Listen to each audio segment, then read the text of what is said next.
For those of you that don't know, but Persico was the boss of the Colombo family. He and I were very close, obviously. He made me a captain. And when I walked away from the life, he wasn't real happy with me. Until one of the officers comes up and says, "You know who that is? That's Carmine Persico, one of your buddies, friends, Michael's friends." I said, "Oh, really? Junior Persico?" "Yeah." "Oh, okay. So I think he's a great friend of Michael's." No problem. So he's doing the thing, and I said, "Oh, Junior, yeah. Hey, I'm Bruce McNall. I know who you are. Everybody in this place knows who you are." I said, "Okay."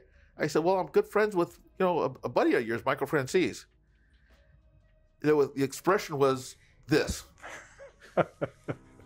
And then he just flipped around and walked away. Just like that. So I'm going, I wonder if they're our friends.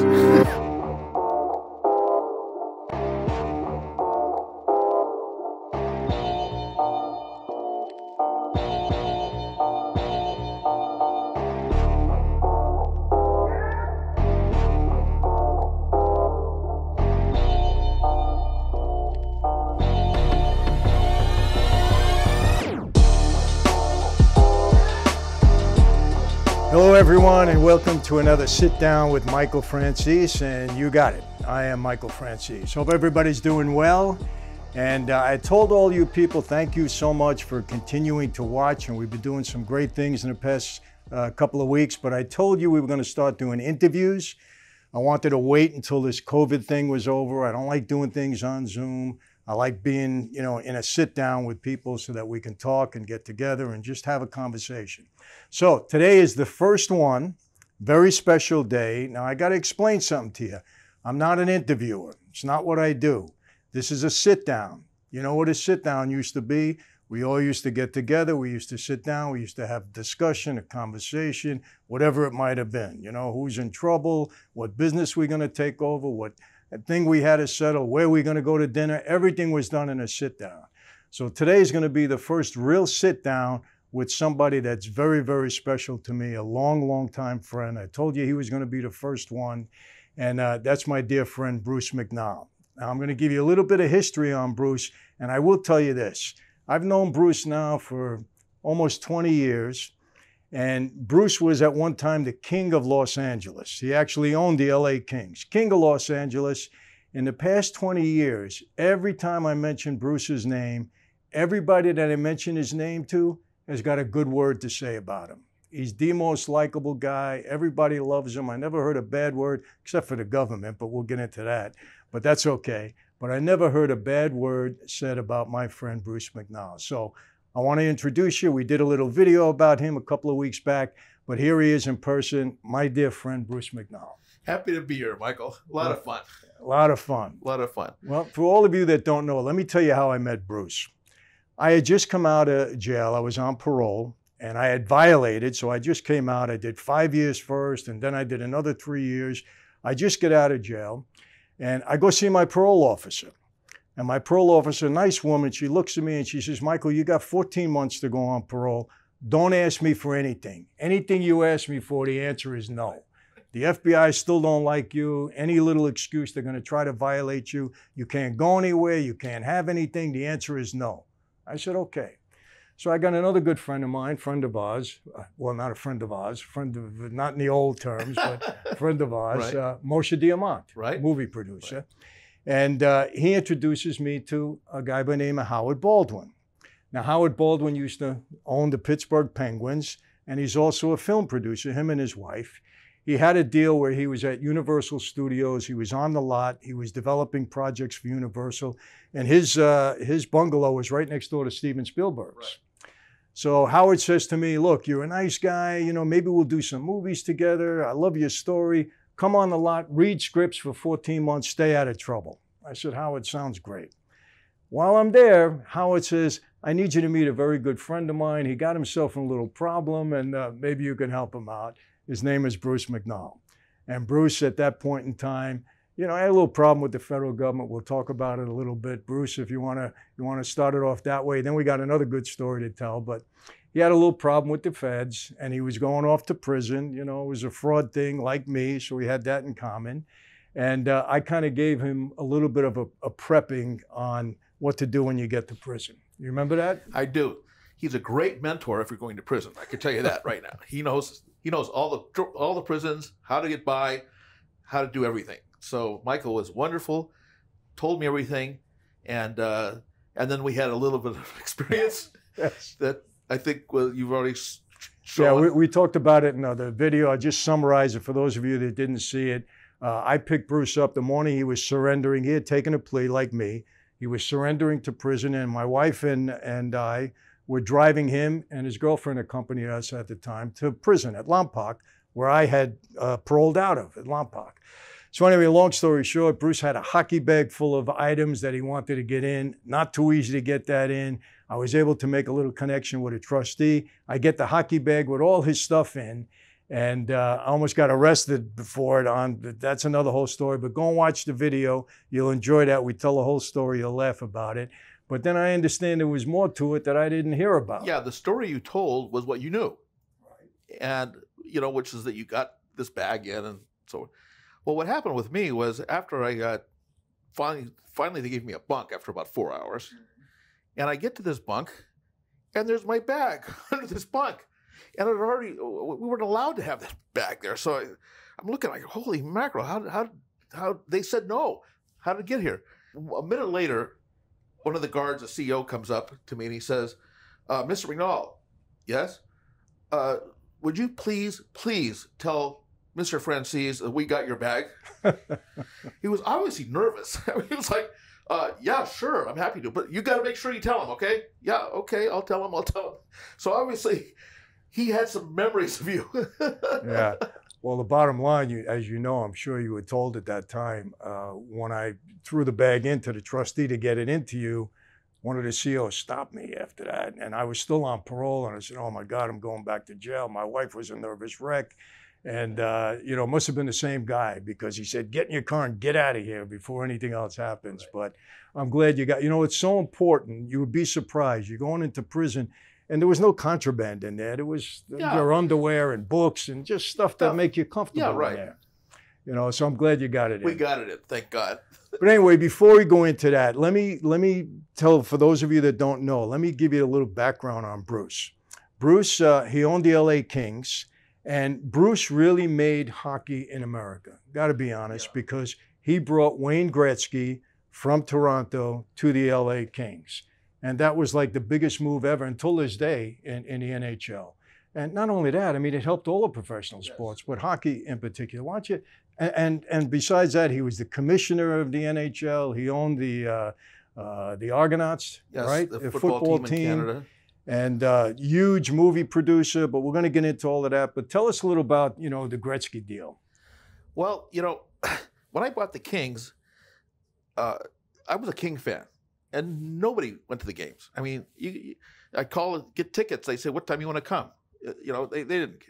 So when I was able to buy the Kings from Jerry Buss, who owned them, he owned the Lakers, the Kings, and the Forum at the time. And over the years, I'd lent Jerry money. Little. Here's a guy who owns the Lakers, and he needed $10,000 here, $20,000 there, always in cash in a paper bag. Okay, so it built up to the point where he owed me like $1 million. And I don't know what he was using the money for. He gambled a little bit, other issues. I don't really know. I didn't ask him. And he knew I wanted to buy the Kings. So I kept bugging him. Finally he said, okay, you want to buy the Kings? You can buy them on the base of $16 million. So I'll sell you a quarter of them now. Take the money I owe you, which was about $2 million at that time, and give me another $2 million, you own a quarter. I was so happy. I said, great. And he immediately was great. He was a great partner, said, you run it right now, even though you only have a 25%. And I had an option to continue to buy more. So I got 50% the year later and 100% eventually in 1987. But still, my problem was nobody's coming. I would ask friends, can you name a hockey player? Only person they knew was Wayne Gretzky. Only name they knew. I said, okay. Well, I knew Wayne a little bit because when we would play the Edmonton Oilers at the time, he'd come by and slap me on with a stick and, hey, how you doing in the league? Welcome to the league, that kind of thing. And we got to be better friends. Eventually, I had he and his future wife, Janet Jones, at a Laker-Celtic playoff game. I got him tickets. He was there, all good. And I kept bugging him. Wayne, you got to come to L.A. No, I'm not going to come to L.A. Forget about it. So the owner of the Edmonton Oilers at the time owned a meat packing company. And, you know, I kept bugging him. I would like Gretzky. He said, you can give us the entire team. You couldn't have Gretzky. I said, okay, I'll give you the whole team. He said, still can't have him. I said, all right. Time went on. In June of 1988, I get a call from him saying, you still want Gretzky? I was shocked. I said, absolutely. I need $15 million right away. Cash. Well, now these days you can't buy players. In those days, I guess you could. So I said, okay, I'll send the money right away, which I did. But I need draft picks. I need other players from you. We have to make it look like a trade. I said, okay. So as a sidelight to that, to give you an idea, Luc Robitaille, who you've met, and Jimmy Carson and Steve Duchesne were the rookies of the year. And actually, Luc Robitaille won the Calder Trophy for Rookie of the Year. I had a big party at Spago, which in those days, Spago was the only celebrity restaurant that exists up on Sunset there. So I invite every movie star and all this stuff. And I had Tom Hanks, Tom Cruise would show up. I remember, I mean, you name it. They were all there. Neil Diamond was coming. And so the paparazzi are mobbed. They're taking photos of all these guys coming in. And here come the three honorees. To honor those kids. They didn't know who they were. The cameras got shut off. They didn't know who they were. It led me to understand that hockey was nothing in L.A. It didn't mean anything. So I pounded getting Gretzky. That's a backstory to it all. So finally, I sent the $15 million to Peter Pocklington, the owner of the Edmonton Oilers. We started working on a trade deal. He wanted Luc as part of the trade. Mm-hmm. I refused to give him Luc. It was a big battle. I finally ended up giving him Jimmy Carson and got Gretzky, and the rest became history. I think Wayne and I didn't realize the magnitude it would be. We knew it would be big in LA, and we knew it would be big in Canada. And our goal really was to bring fans to LA and to win. Those two things. In Wayne's case, it was probably to win first, you know. And but we had no idea that it would lead to the expansion throughout the United States, hockey everywhere. All of a sudden, we had no idea of that, but it became. Well, I'll tell you, I never was really interested in hockey. I was always baseball, football kind of guy. A little basketball, but I remember the Gretzky trade, and it just exploded after that. I mean, you literally made hockey in America by bringing Gretzky here. It led to that, and my goal was I realized we needed television. Mm-hmm. Hockey had no television coverage other than local television and Canadian television. But you're not going to get television in the United States having one team on the West Coast, then the next closest team was St. Louis, right, and then they're all on the East Coast in Canada.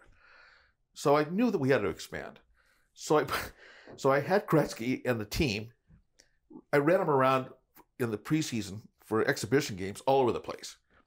All cities that were interested in having hockey. So we had sellout crowds. It was crazy. And those cities ended up becoming the expansion cities. And so that led to a television contract. And it led me to be named chairman of the league.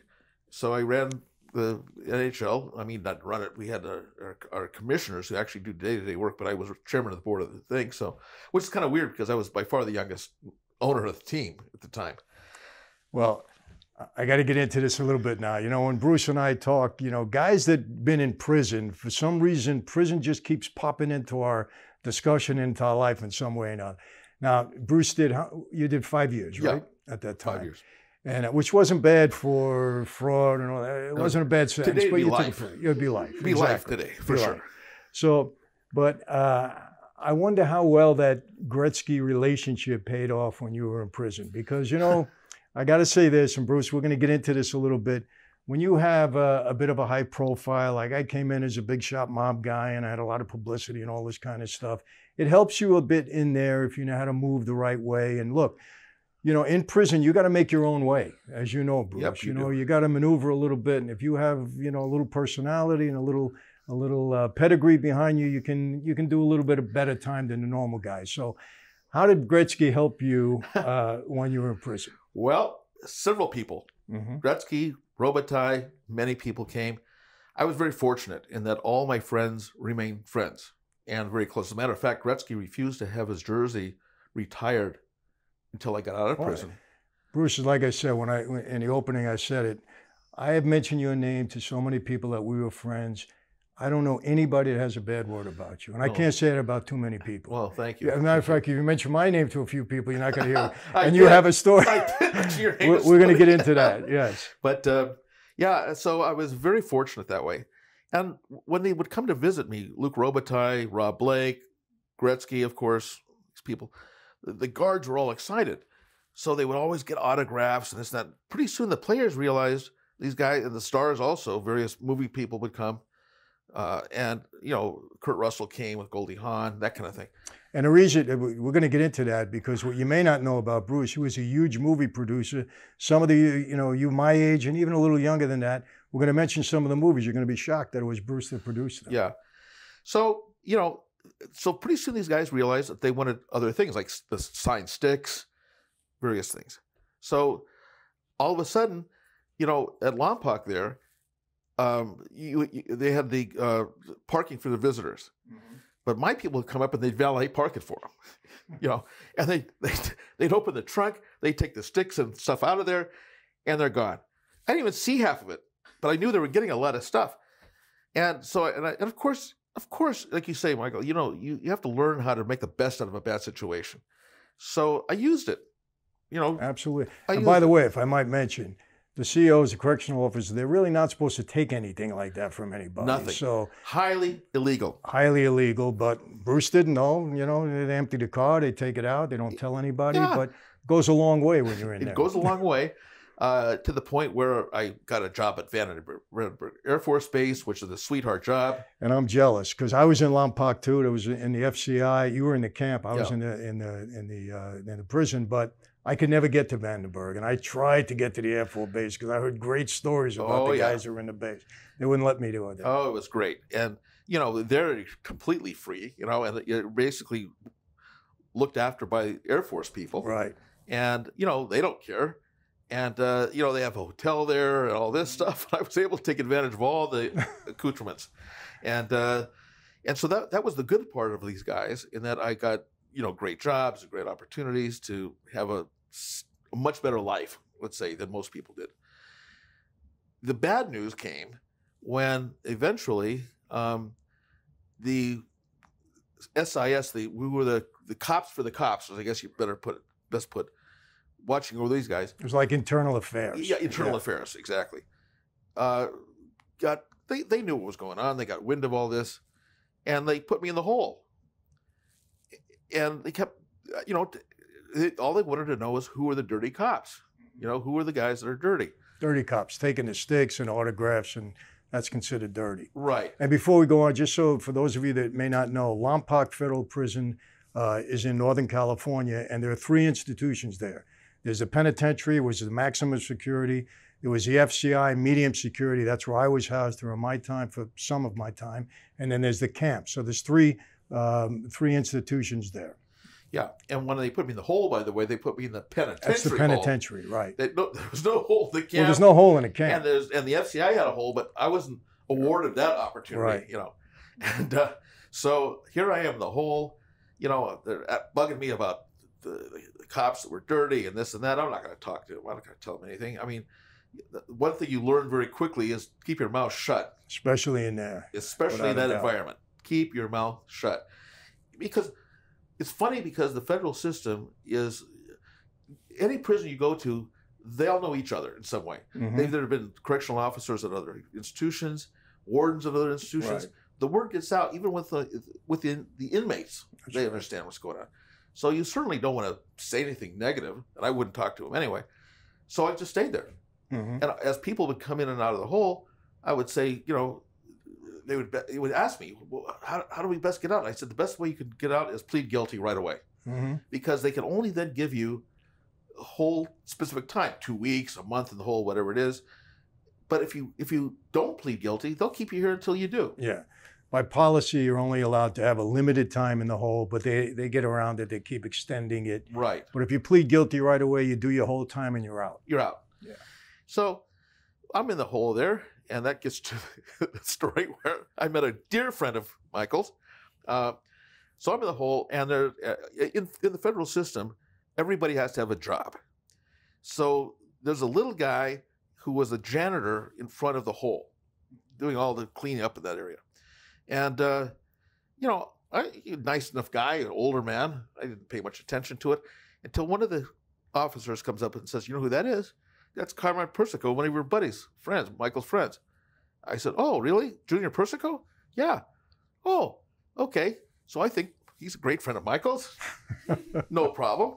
So he's doing the thing, and I said, "Oh, Junior, yeah. Hey, I'm Bruce McNall. I know who you are. Everybody in this place knows who you are." I said, "Okay." I said, "Well, I'm good friends with, you know, a buddy of yours, Michael Franzese."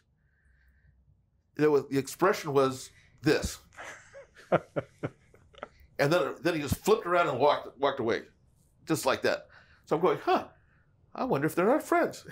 Well, now, if I could add to Yes. that, for those of you that don't know, but Persico was the boss of the Colombo family. He and I were very close, obviously. He made me a captain. And when I walked away from the life, he wasn't real happy with me. As a matter of fact, when I was in the FCI, he was in the penitentiary. One of the COs from the penitentiary came to tell me that Persico had a copy of my book. And they watched him in the cell. As he was reading it, he started ripping up the pages and throwing it out in the cell. That's how angry he was with me, Well, you know, for walking away. So I I wasn't the best name to mention I guess at not. that point. I felt very comfortable all of a sudden being in a hole, you know, where he couldn't get in. I mean, I got that sense that maybe I made a mistake mentioning you. I don't know. But I thought it was the right thing to do. I don't know. So that's what happened. I got stuck in the hole, and they decided then from then on that I was a, quote, threat to the institutions, because I knew that I could, in their mind, run the show. Yeah. You know. Now, could I? Yeah, pretty much. Yeah. Because if you're famous, especially in sports, that area, realizing that you have a tremendous number of African Americans in the prison system, and I owned, you know, I started the Dallas Mavericks in the NBA in 1980. They knew that.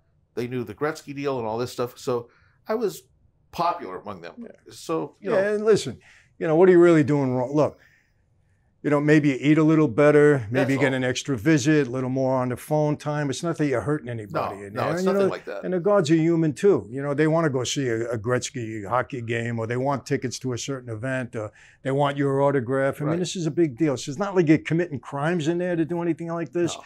But, you know, it's very strict in the BOP, and they're not supposed to do anything that's considered taking a bribe or anything from the inmate. Right. I mean, that's how it is. And the way you have it there, you notice this, Bruce. There's some guys that were really good. Like, I got along great. There's a couple of guys that really did me favors. And then others, you're a mafia guy. And, you know, because when they're training, they're brainwashed to dislike the inmates. Yeah. But again, that's their training. But then some of them get beyond that, and they're regular people. Right.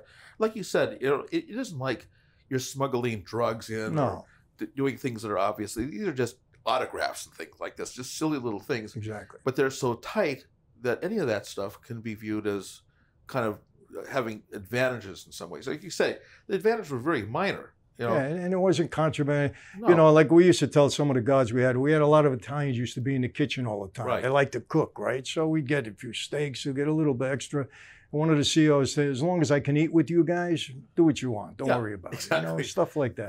That's the level of it all. Yeah. So that, and then they sort of shipped me all over the place, you know. You're on diesel therapy. I was on diesel therapy. I know. And also they didn't want me at any one location very long. They figured that if I got too friendly with the COs or too friendly, it would start all over again. Right. And I wanted no part of it. I didn't want to go back to that hole, so I wasn't going to talk to anybody. And I would beg players, do not come to visit me. But who else did you have? Aside from the players, who else was coming to visit you? Well, you know, I had, like I said, Kurt Russell, Goldie Hawn came together. They flew in Kurt flew in a little plane to the Lompoc airport, but he came on a Friday, and visits are only Saturday and Sundays, you know. So you know, they want to see me, and they said, I'm sorry, visits are only Saturday and Sunday. But of course, the officers took them all around the camp. They showed them the whole thing. It's a dairy farm there, as you know. And so they're showing them the whole thing, and they take them to lunch. And yeah. Well, just imagine, look, you're a correctional officer. That's your job. And all of a sudden, Goldie Hawn and Kurt Russell come in to do a visit. Now, you know, they're people. They get starry-eyed too, and, you know, they want an autograph to get. I mean, it's normal stuff. Normal stuff. Normal stuff. Normal stuff. So, you know, then one of the, it didn't stick very long, but one of the SIS officers, again, the Internal Affairs guy, you know, comes and says, we think you were trying to escape on Kurt's plane because there's no fences in the camp. You could walk out anytime you want to walk out. And they tell you that. They tell you. They tell you, by the way, you want to leave? Go ahead, go leave. Yeah. We'll find you. And when you come back, you're not coming back here. No. They're going to add 5 years onto your sentence, and you're going to be sent to the penitentiary. That's right. The deal. That's the way it was. So very few people would walk away. A few guys who could get to Mexico quickly. That was about it. So it was not a thing they would consider. It's like ridiculous. So I laughed it off, kind of ridiculous, and in a couple of days they dropped it and so forth. But I thought it was pretty funny because Kurt had just finished the movie Escape from L.A. You know, I said, so now they want to make a movie, a sequel, Escape from Lompoc. Yeah. So that was that. You know. Anyway, Bruce, it was great. I love you as always. Thank you very much. And yes, for all of you people out there, Bruce McNall, you know, very, very dear friend, is my first sit down. Thank you again. For those of you that subscribe to my YouTube channel, I appreciate it very much. We're growing so quick because of all of you. We're working hard, giving you the best content we possibly can. And, you know, for those of you that have signed on to michaelfranzese.com, to our coaching site, terrific. Thank you very much. We got over 4,000 people in it. A lot of people have signed up. They can do that every single day. So thank you for all of that. Really appreciate it. We're going to keep working hard to give you the best. And that's it for now, but stay tuned. We got a lot more coming up with my friend Bruce McNall. God bless. Stay healthy. Take care. See you next time.